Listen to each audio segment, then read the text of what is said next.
Hello, this is Tim Smolens. Today I'm going to analyze a chord progression that is quite complex. Steely Dan's The Second Arrangement. It is a song that was supposed to be on their last album of their heyday, an album called Gaucho, but an intern engineer accidentally erased the tapes, and they had been working on it for a while, and they got so disheartened that they abandoned the song. There are 3 existing demos of it, and it was going to be an amazing song. You can hear the actual version that we recorded, myself and my partner Chris Bogan, on another video. This one is pretty much just to analyze the chord progression. Please subscribe below and hit the notification bell, which helps our channel grow. For those of you who have a distaste for Steely Dan, there's a lot of you out of there, and I used to be one of those people. I would say hang in there. There is scarcely another artist in pop rock history who could incorporate such sophisticated jazz chord progressions that has a full understanding of jazz harmony, but made it palatable and snuck it in like a Trojan horse to pop and rock. So regardless of your view of that band, I think you're going to learn a lot if you're one of those people that's interested in songwriting and chord progressions. If you like what I'm doing here, I'm going to be having a conservatory called High Castle Conservatory on Patreon. If you like this kind of content, it'll also have music theory, music production, songwriting, music appreciation, harmonic series. That will be launching soon, so please sign up for my email list on the front page of timsmolens.com, and you'll get more information about that. Please consider giving it a shot. I think you're going to like the content that I put on there. I will be doing some abbreviated content on YouTube of stuff I post there. But anyway, yeah, check out that conservatory. It is coming out soon. Some of you may have heard the meticulously detailed version of the song that I did record with Chris Bogan. I have a video analyzing the production here on YouTube called Exploring the Audio Stems of the Second Arrangement. So I think if you're geeky and like music production, you're going to enjoy that video as well.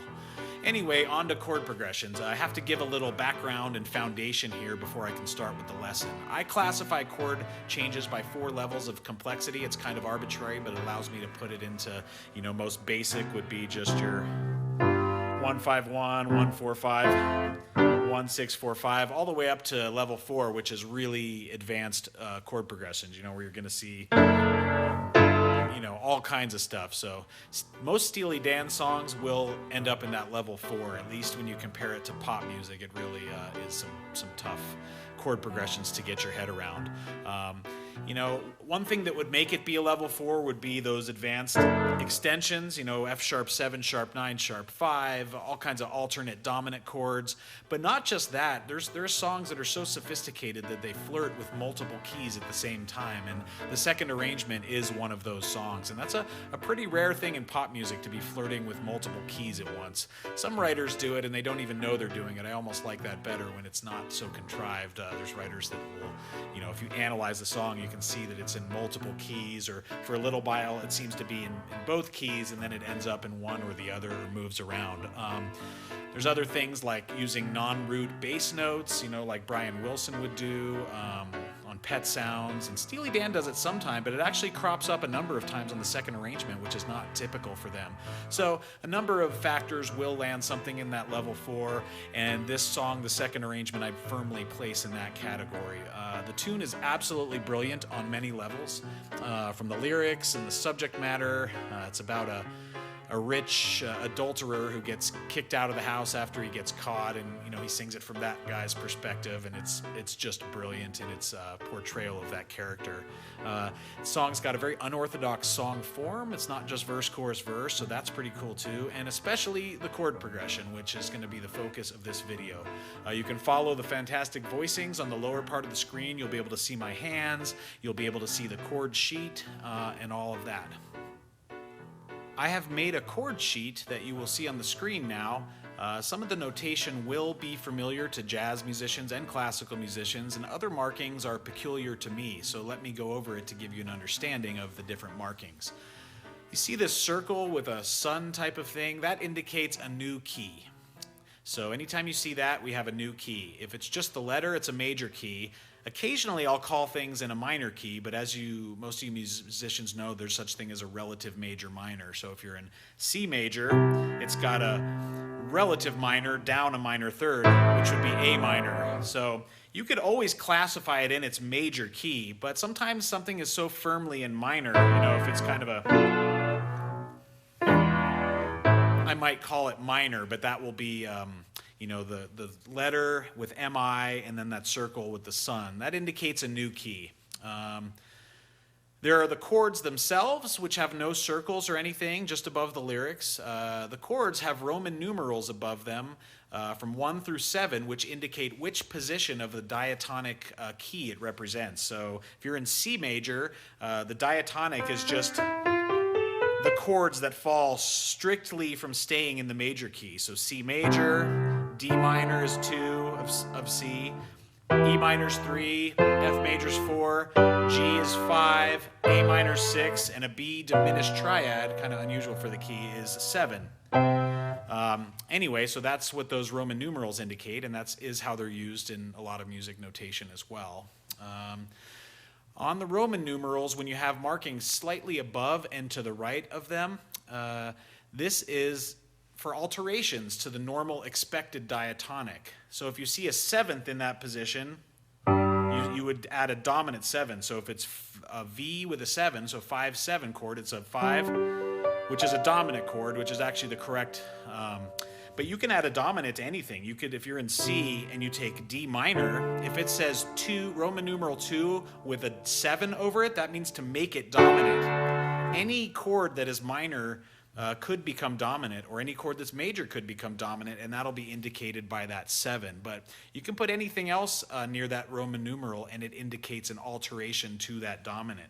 So if we're in C and we put an F major, but if we made it F minor, we would indicate with Roman numeral 4, but MI over it. It just indicates that it's different from the expected diatonic. And most good songwriters that want to add color are going to add lots of alterations to that. So anyway, another thing is anytime it says dominant, so like a 7 over the Roman numeral, or up and to the right of it, that's going to be dominant. And I don't care, dominants have a million types of alterations you can do to them. There's so many ways. I'm not sitting there and categorizing, because you'll see the chord below it, the extensions are. So if it's a dominant of any type, meaning it's got a dominant, it's a major chord with a dominant 7, and then any alteration whatsoever, I'm just going to call that a 7 chord to simplify. If you see a circle with a key indicated, but a smaller box above it that's a heart-shaped, it means that the main key, which is the big letter, is flirting with this other key, where it's almost simultaneously in 2 keys at once, or at least it's hinting that it could be in that other key. An example would be if you're in G major, 1 is the major and C is the 4 of G major. But in C would be the 1 and G would be the 5. So you could find a bunch of chords in both of those keys that are common to both keys. So sometimes you have a chord progression, such as you'll see later in this song, that truly flirts with 2 keys at once. And I don't know if that was the intention. I have a feeling for Donald Fagen, it's almost second nature, but it is cool to be able to analyze it and figure out what's actually going on.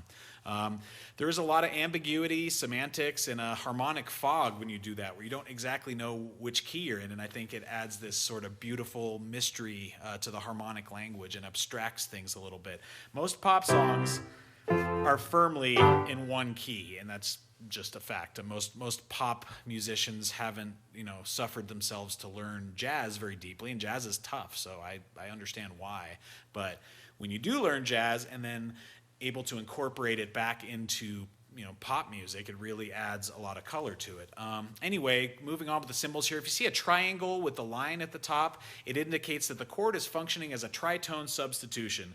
I'm not going to be able to go over a full tritone substitution, but there is a rule that anytime you see a dominant chord, let's say C7, you can substitute a chord, a diminished fifth, or they call it a tritone, away. You can substitute it freely, and it just ends up being, they're related. They have different extensions. So if I'm in C7, I can play an F sharp 7 if I want to. And all it does is add these colorful extensions. I'll do a whole video on that later because it's a pretty deep subject. But if a chord is functioning, in the key as a tritone substitution, I'm going to indicate it with that triangle. If you see a sharp sign, which looks like a pound sign, before a Roman numeral, that indicates it's a half step higher, just like in music. In C major, F is the 4, but if I say sharp 4, that would mean an F sharp. You'll also see natural signs after a Roman numeral, which indicate it has returned to its natural diatonic position after having been altered. If you see parentheses around a key, it's actually just a reminder that we're in that key. So like on page turns, I might just sort of reiterate the key, but I don't want to make it seem like it's a new key, so I'll just add those parentheses there. Let's see. I think, just making sure I got all of them. The parentheses doesn't need to be stated. I just thought it was, a good reminder. This is a language and process that I'm doing, this analysis, so I am open to suggestions if people have any useful, markings that might help students of chord progressions, understand more about it. I'm all ears. All right, the second arrangement. Let's analyze this complex chord progression. It starts off with a little guitar melody. I'm not really going to play the melodies. Like,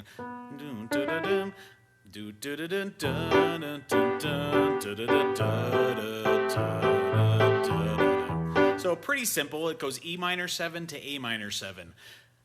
You could call that E minor. In this case, a lot of this song, I believe, is in G major. So I'm just going to call that G, since E minor is the relative minor of G major.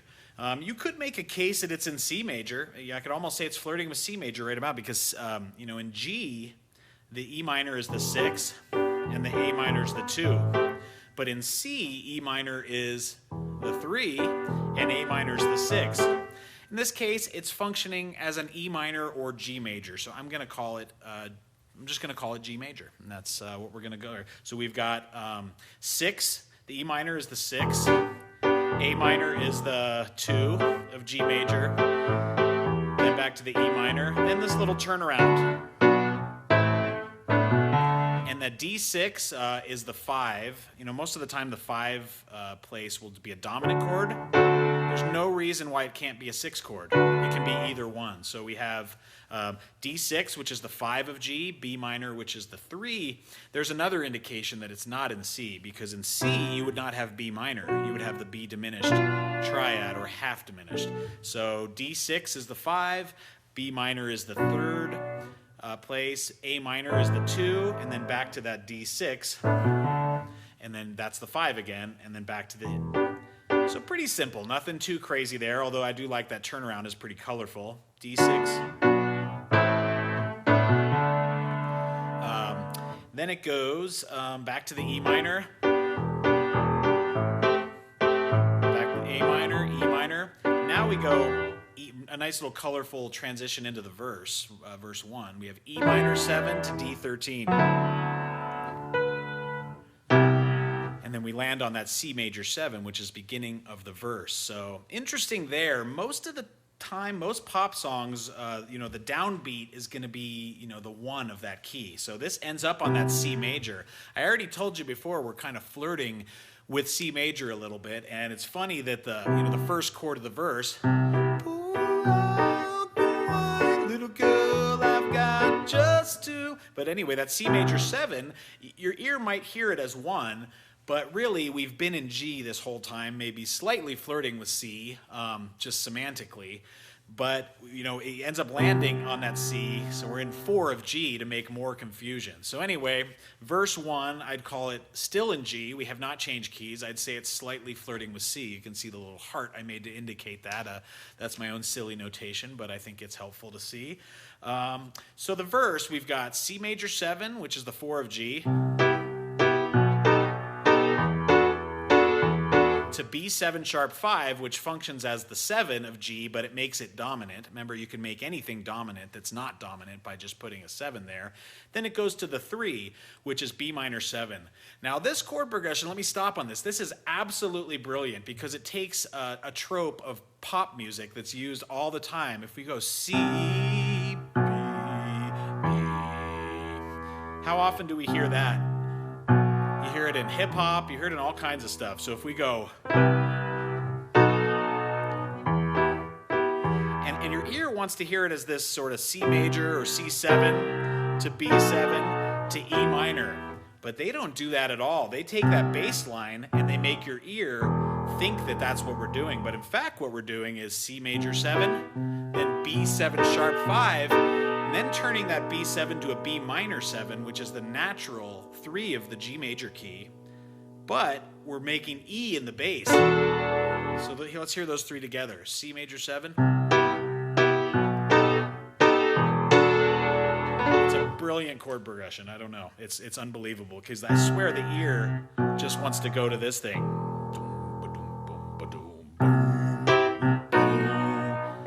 But that's not what it is. It's this.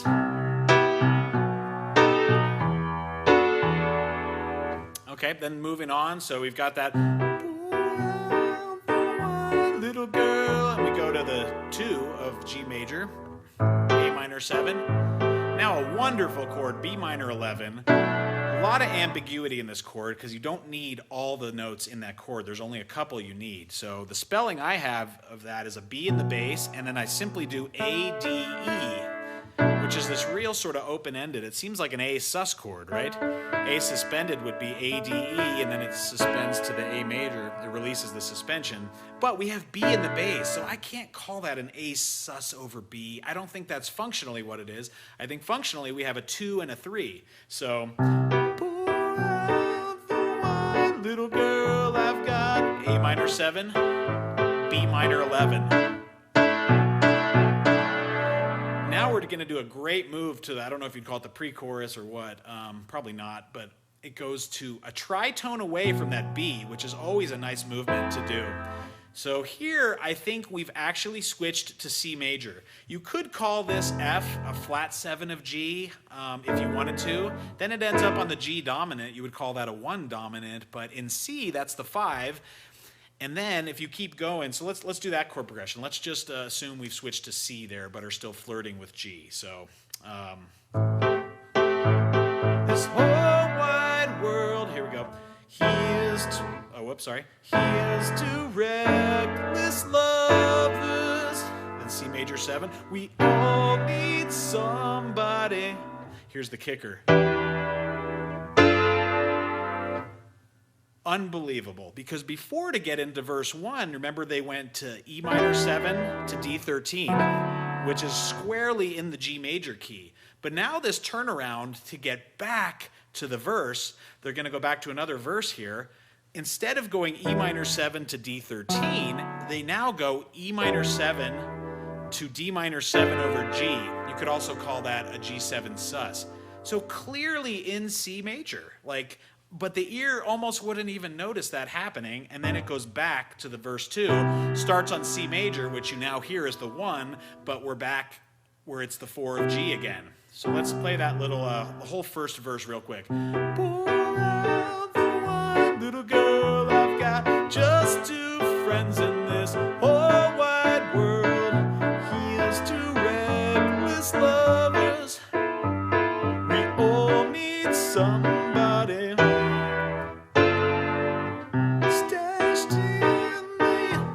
I think that is unbelievable. They've already been flirting with C, and then they flip it so that now you're in C temporarily, and then you finally end up on verse 2, hit that C major as if it was the new 1, but no, now it's 4 of G again because we're back in the verse.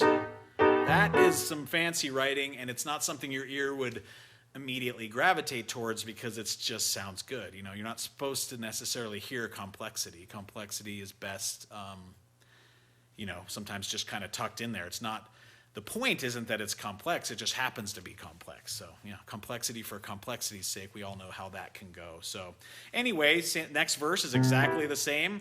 I got my life and laundry in a Gladstone bag. Then this sort of pre-chorus, we're back in C again after having been in G. You should know the program. Now it's going to change a little. This 1 red rose and a tender goodbye. So we hit an F13, and that's effectively functioning as a 4 dominant in the key of C, because we're temporarily in that key of C. We get some difficulty here, and you can't always analyze something and have it perfectly fit in like you would like it to. Here, it goes to B minor. 9, which is absolutely not in C major, I still think it's functioning like it's in C major. So I don't want to say we're changing keys for one chord. Let's just call it an anomaly, and we're going to call it a 7. And then you see above my Roman numeral, we have MI written for minor, meaning it's not usually a minor in the 7th position. So we got one red rose and a tender goodbye, one last goodbye. Wow, that chord progression is unbelievable right there. So we're calling the B minor 9 a 7 minor. And then we have A minor 9, which is just the 6 of C major. Then we have a D6 9, which is essentially a 2 major. You know, usually 2 is minor, but you can have 2 major. 2 major of 6. Then we have the C sharp. Listen to those 2 voicings. Not much changes, only 2 notes. To that C sharp 7 sharp 9. Nobody used a sharp 9 chord better than they did in pop music. It's a hard chord to get your head around because it's got both a major and a minor in it, but that dominant note kind of balances it. Hard to work into pop music. So you could call that a flat 2 in the key of C. You know, anytime you're in C, you can have a flat 2, which is just a half step higher. It's not diatonic, but in this case, I'm going to call it a tritone substitution because it's a C sharp 7. Anyway, we go. If I move that C sharp bass note to a G, we have a G13, which is basically the 5 of C. So I think that's where we're at. I'm calling that a tritone substitution, so I can neatly keep all of this stuff in the key of C. So last time from that pre-chorus, which is different than the first one, you should know the program. Just one red rose and a tender goodbye. One last goodbye. Then I run to the second arrangement. So all of a sudden, instead of going up to C, they don't go to here after the sharp 9 chord. They don't go C major to 1. They go to 4, which is F major, which is another, you know, allusion to the ear. Remember on the verse we started on the 4 chord? So we go one last goodbye. Now we go to the 4 for the chorus. So run to the second arrangement. You might think you're in F there for a second because it would go 1, 3 in F. So they're definitely flirting with F. I didn't mark it like that because this next part, the D minor 9, we're clearly still in C. All of those chords are diatonically in C. The E minor 7 is the dead giveaway because if we were in F, that would be an E diminished. So we're clearly in C. Let's take it from there. The chorus. Right before it. Goodbye. Then I run to the second arrangement. Only the natural. Whoops, sorry. It's only the natural. I keep messing it up because there's a camera in my way here on my hands. That's only the natural thing. So that little run there, D minor 9 is the 2 of C, E minor 7 is the 3 of C, F major 7 is the 4 of C, and G6 9, remember, usually the 5 chord would be a dominant, but there's no reason you can't do a 6 or a 6-9 chord. You know, G7 would be that, but they like some color with that, you know, that G minor, that G6 9 chord. And then A minor 7 is the 6. Now it's going to get a little wild for a second. So this B minor 11 to E7, I'm calling that a 2-5 in A minor. I could have just left it in C and called it a 7 minor to 3 dominant, but I think it has a very minor sound. And then you see it actually resolves to minor, but by the time we resolve, we're in a different key already, which is a tricky thing that jazz chord progressions do all the time. So we're in A minor and we do La Rue steps out. Then we're A minor, resolve, but we're in a new key already, which is E minor. And that A minor 9 becomes a 4 of E minor, and then great chord. B7, sharp 9, sharp 5, which is a really typical signature Steely Dan chord. You hear it in jazz a lot, but you do not hear this chord in pop. I would challenge anyone to find me a single pop song that contains a sharp 9 and a sharp 5. I'm sure it exists. I haven't found it yet, so leave me a comment below if you know a pop chord that uses that. But Steely Dan uses that chord all the time, and it is a beautiful chord. So anyway, we've temporarily gone to E minor. At least that's what I called it. You could say you were still staying in C major somehow, but I'm not calling it that because this to me is a 4-5 in E minor. So A minor 9 to B7 sharp 5. Then it goes to this weird turnaround.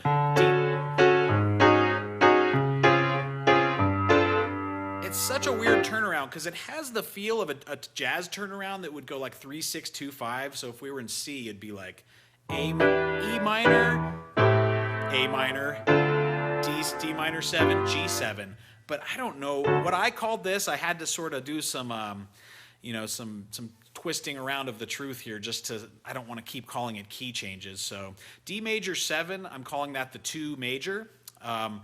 A flat 7 sus, I'm calling that the flat 6 dominant. And then the flat 7 major, I'm calling that the flat 2, but a major chord. And then G7 sus, I'm calling that the 5 dominant chord. So let's hear that whole bridge right there. La Rue it's La Rue, La Rue steps out with no regrets, a sparkling conscience, a new address. Then I run to the second arrangement. So anyway, that little weird turnaround had us vaguely back in C, and then it finishes off the verse and does the same thing again. So we're back in C major, and the F major 7 is the 4 of C. Run to the second arrangement, the home of a mutual friend. Now we do something different, and I call us temporarily in A minor again. Now's the time to read D. And that's all A minor, even this E7 over D. Listen how weird that is, because a normal E major chord, but if you put a D in the bass, which is the dominant 7, something Brian Wilson liked to do a lot, it really creates this cool color. So let's listen to that for a second. Now's the time to redefine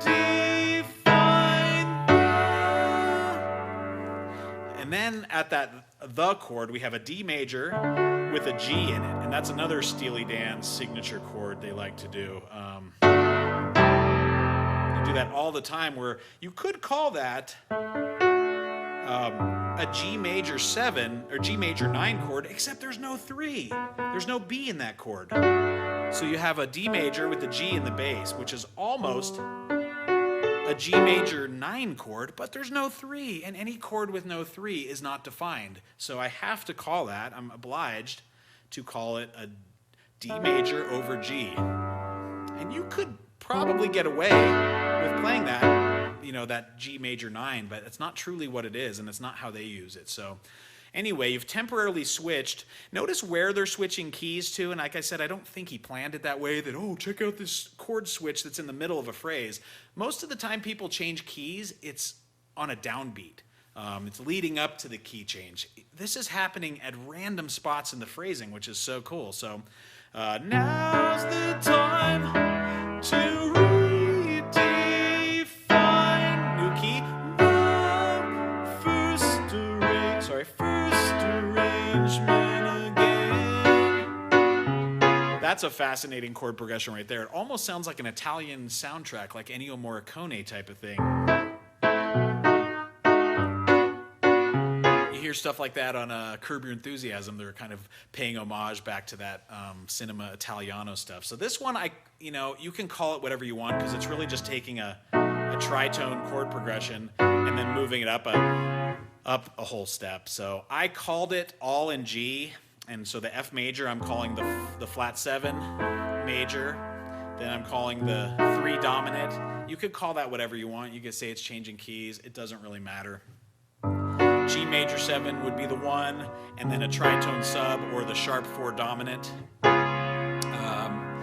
Anyway, that's then it finally settles back to the C major 9. We're still in G. That's why I called it G right there. So let's hear that. Now's the time to redefine the first arrangement again. C major 9 is 4. A minor 9 is... You could call that in C major, but then they do that D13, which is 5. So I'd call that all in G. C major 9 is 4. A minor 9 is 2. D13 is 5. C major 9 is 4. And it goes back to a little vamp in E minor. And it goes to a bridge. It's a sticky situation. And if you know these guys, you know those lyrics may or may not mean. Jeez. Research the origin of the name Steely Dan if you don't know it, because it's pretty funny. All right, let's do the bridge. Okay, the bridge. It started from a vamp right before it, the E minor. So we're in G major, and then it goes to 2, A minor 9. It's a sticky situation. I'm calling that 7, but modification of dominant, because then it goes up to G major 9, which is 1. A serious affair. So right in the middle there with that little, it sounds like a 2-5, but it's actually a 6-5, because it's G minor 7, but over it's C sharp to the F sharp 13. So we were in G major. It's a sticky situation. 7 dominant, 1. A serious. Then modulate to B major and do 6-5. Then the 1 of that B major. I must. And then I call us going back to G, but it's a little bit, like I said, it's not always clear lines with defining this stuff. So I called that, it's almost like a 2-5 in G, but except the 5 is a major 7 chord or a major 9 chord, and usually a 5 chord is dominant. There's probably another way I could have phrased that, but it's kind of this, you've seen there's been a lot of gray area thing. You have to call it something. So it's not always a clear line and easy to define, but you got to put some kind of stamp on it so you can find the basic path. So once again, it's a sticky situation. 7 dominant in G, then 1 serious, modulate to the key of B major, do 6-5 in that key. Then 1, I must. Then change to the key of G major right in the middle. Explain it to you somehow. Now the 3 dominant right now. So 3 dominant is like they call it a subdominant. It's a 5, like a dominant chord of the 6. So 6 of G major is E minor 7. So somehow. Then 3 dominant right now. And then the same thing as that little turnaround from earlier. I'll just move back 1 square. And then that's all repeating stuff we've done before. So there's not much new. It does another verse. I'm not going to go over that.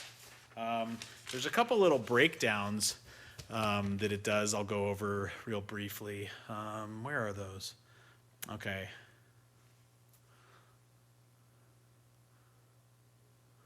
Let's see here. So a little breakdown would be, it goes A minor 7, which is 2 of G, to C9 with a sharp 11. It's a great note. And then just right back into the E minor vamp. So that's all just in G, all those vamps. That happens a couple times. We won't go through any of the duplicate parts, so then it goes through the whole tune again. But when you listen to this whole thing, you'll hear there are some pretty interesting pauses and bridges that make it an unorthodox song structure. So the last part we'll have is the outro. And the outro starts making you think it's just that same E minor vamp.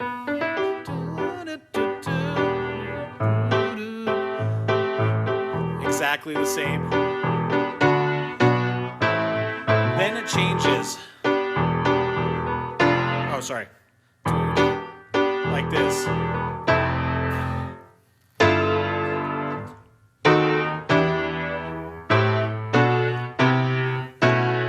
That is such a curveball right there. Okay, so it's doing the regular vamp, E minor to A minor 7, E minor 7, then the same turnaround as before, all in the key of G major or E minor, however you want to call it. Then it totally changes here and goes E minor 7, and there we go. That key they were flirting with before, they suddenly find themselves in C again right here on this F major 7. That's 4 of C, and then 5 of C, the G13. Then we're back to G, that same thing as before. So B7 is the 3 of G, dominant, to 6, and then we have in G 2, 3, 4, and then this is unbelievable. F sharp minor 7 over B before it goes back to E minor 7 and just loops it. What the heck is that?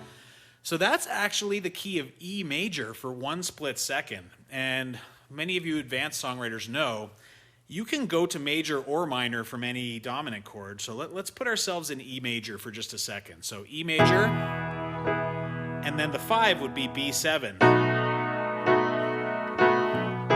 But songwriters are always looking for a way to get more color. So instead of doing a B7, they're doing an F sharp minor 7, which is 2, but over that B, it creates this suspended sound you've heard a million times in pop music. Burt Bacharach used this all the time. So E major. When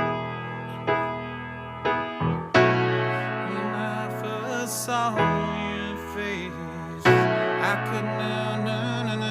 We've all heard that sound a million times. It's a way to get a different color going 5-1.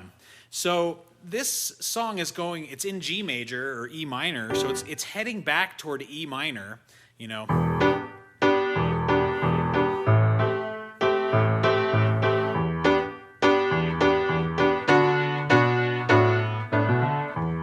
E minor, now we're in C major, 4, 5 of C major, then back to G major, 3 dominant, 6, and then of G major we have 1, 2, 3, and we're heading back to that E minor, and instead of doing a dominant, they do like a 5 of E major, and instead of resolving back to there, to the E major, it resolves back to the E minor. That's so cool. This...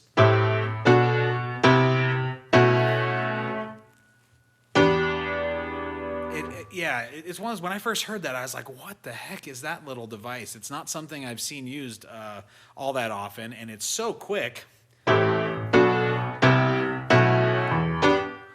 Just a great little tool. But from all this, you can see there's a lot to dive into. If anyone wants this chord chart, feel free to email me. I will be happy to send it to you. If you like the content I'm putting out here, there's going to be a lot of stuff like this and a lot of deep like music production and musical science stuff and music appreciation, sort of obscure listenings type of stuff. Check out the High Castle Conservatory on Patreon. It's not out right now as of December 2022, but in the new year I will launch it. So go to timsmolens.com, and on the front page you can sign up for my email list. I will keep you informed. Also, check out my version that I recorded with Chris Bogan of the second arrangement. You can buy the single, which has 3 songs in it, or you can buy the producer's pack where I send you all the stems if you're a producer or engineer and you want to make your own version. Maybe you want to sing over it, produce your own version with it. It's really a cool little pack that you can use to make your own versions of the song. So anyway, thanks for listening. Post questions below if you have it, and I will see you guys soon.